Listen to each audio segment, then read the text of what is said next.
দর্শক, কোরবানির হাট ও খামারের বিষয়ে সবশেষ পরিস্থিতি জানতে এখন আমরা সরাসরি যুক্ত হব আমাদের সহকর্মীদের সাথে। প্রথমে আমরা যুক্ত হচ্ছি রাজধানীর উত্তরার দিয়াবাড়ি পশুর হাট থেকে। সেখানে আছেন আমাদের সহকর্মী শান্ত মাহমুদ। তিনি জানাচ্ছেন হাটের সবশেষ অবস্থা।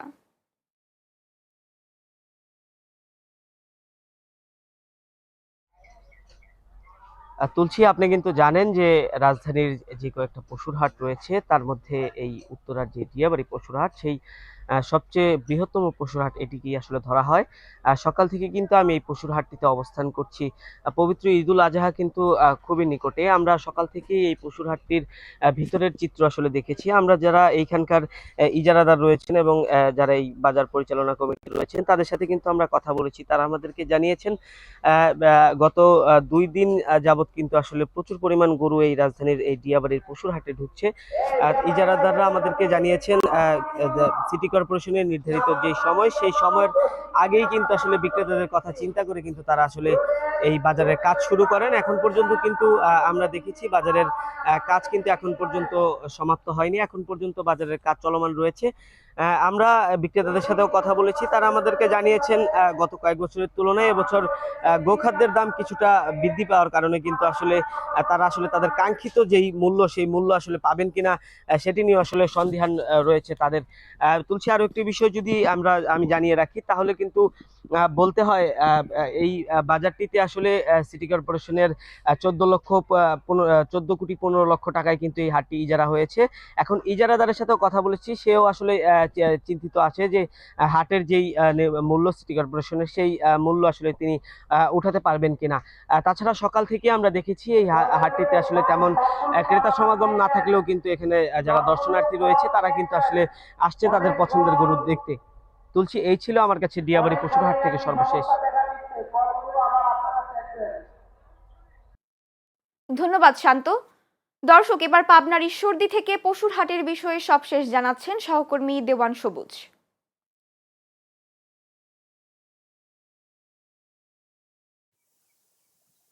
ধন্যবাদ তুলসী। আমি এই মুহূর্তে দাঁড়িয়ে আছি 200 বছরের পুরনো এবং 25 একর জমির উপরে পাবনা জেলার সবচেয়ে বড় এবং রাজশাহী বিভাগের অন্যতম পশুহাট ঈশ্বরদী অরণখোলা পশুহাট।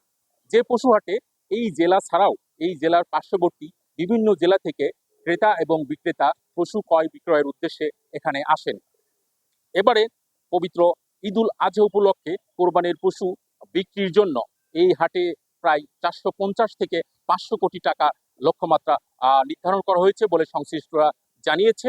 এবং এই হাটে এইবার বিশেষ করে 70,000 থেকে শুরু করে 1 লক্ষ টাকা 1,20,000 টাকা পর্যন্ত পশু কেনা বেচা সবচেয়ে বেশি হচ্ছে বলে হাটের ক্রেতা বিক্রেতারা জানিয়েছে।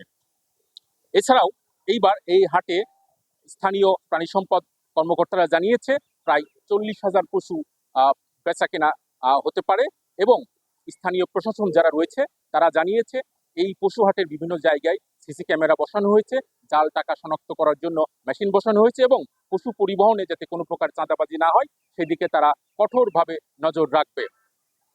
এই ছিল আমার কাছে পাবনার ঈশ্বরদীর ঐতিহ্যবাহী অরণখোলা হাট থেকে সর্বশেষ তুলসী। ধন্যবাদ দেওয়ান সবুজ।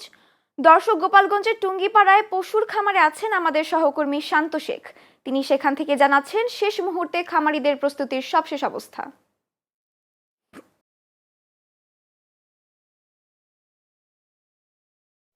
ধন্যবাদ তুলসী, আপনি যেমনটি বলছিলেন আসন্ন ঈদুল আজহাকে কেন্দ্র করে গোপালগঞ্জে যে ব্যাপক পরিমাণে খামারে প্রস্তুতি গ্রহণ করা হয়েছে, খামারিরা প্রস্তুতি নিয়েছে। এবছর গোপালগঞ্জে 5টি উপজেলায় মোটামুটি ব্যাপক গরুর প্রস্তুতি চলছে এবং এই জেলাতে মোট প্রচুর চাহিদা প্রায় 41,000-এর কাছাকাছি। এবং গরুর চাহিদা মেটাতে এবারে আসন্ন কোরবানি কে সামনে রেখে 40,958টি গবাদি পশু প্রস্তুত করা হয়েছে এবং জেলায় 5টি উপজেলায় 4,838টি খামারে এইসব পশু লালন পালন করা হয়েছে বলে জানিয়েছে জেলা প্রাণী সম্পদ কর্মকর্তা। এবং যে এই গোপালগঞ্জ জেলায় কোরবানির জন্য প্রস্তুতকৃত পশুর তালিকায় রয়েছে 21,002টি ষাঁড়, 175টি বলদ, 5,251টি গাভী এবং 80টি মহিষ বিভিন্ন ছাগল রয়েছে তুলসী। আমি এই মুহূর্তে রয়েছে টুঙ্গিপাড়া উপজেলায় উপজেলায় বন্যী ইউনিয়নে একটি খামারে। এই খামারি ব্যাপক গরু পালন করে প্রস্তুতি গ্রহণ করেছে। তো এই ছিল আমার গোপালগঞ্জ থেকে সর্বশেষ সংবাদ। ধন্যবাদ শান্ত শেখ।